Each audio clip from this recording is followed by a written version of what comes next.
भारत ने चंद्रयान-3 को सफलतापूर्वक लॉन्च कर पूरी दुनिया के लिए एक मिसाल सेट कर दी है। भारत की इस कामयाबी के बाद दुनिया के कई और देशों में चांद पर पहुंचने की होड़ मच गई है। बता दें कि भारत के सबसे अच्छे दोस्त में से एक रूस ने चांद पर पहुंचने की तैयारी पूरी कर ली है। जानकारी के लिए आपको बता दें तो रूस करीबन 47 साल बाद पहली बार चांद पर अपना मिशन भेज रहा है और ऐसे में रूस के इस मिशन को भारत से प्रेरित माना जा रहा है।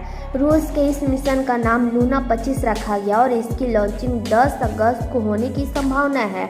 ऐसे में पूरी दुनिया में रूस की इस मिशन को भारत की चंद्रयान-3 मिशन से कंपटीशन के तौर पर देखा जा रहा है। हालांकि यहाँ गौर करने की बात यह भी है कि अगर रूस का यह मिशन सफल हो गया तो भारत के चंद्रयान-3 मिशन से कई मायनों में बेहतर हो सकता है।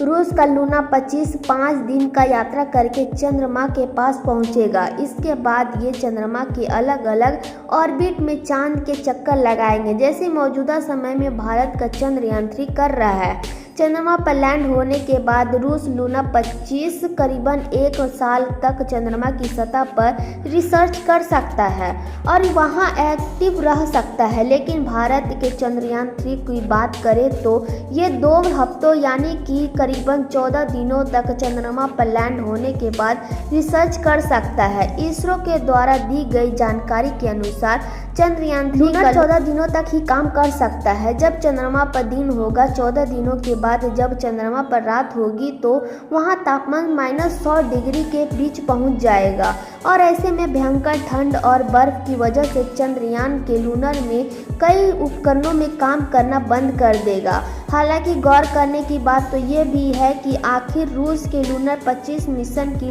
तुलना भारत से क्यों की जा रही है। दरअसल बता दें कि रूस के लूनर 25 भी चंद्रमा के दक्षिणी ध्रुव पर ही लैंड करेगा, जहां भारत का चंद्रयान-3 पहुंचने वाला है।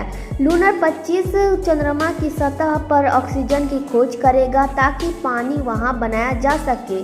रूसी स्पेस एजेंसी ने कहा कि हम किसी भी देश या स्पेस एजेंसी के साथ प्रतियोगिता नहीं कर रहे हैं। हमारे लैंडिंग इलाके भी अलग है। भारत या किसी और भी देश मून मिशन से हमारी ना तो टक्कर होगी, ना ही हम किसी के रास्ते में आएंगे, क्योंकि चंद्रमा या अंतरिक्ष हर किसी के लिए है।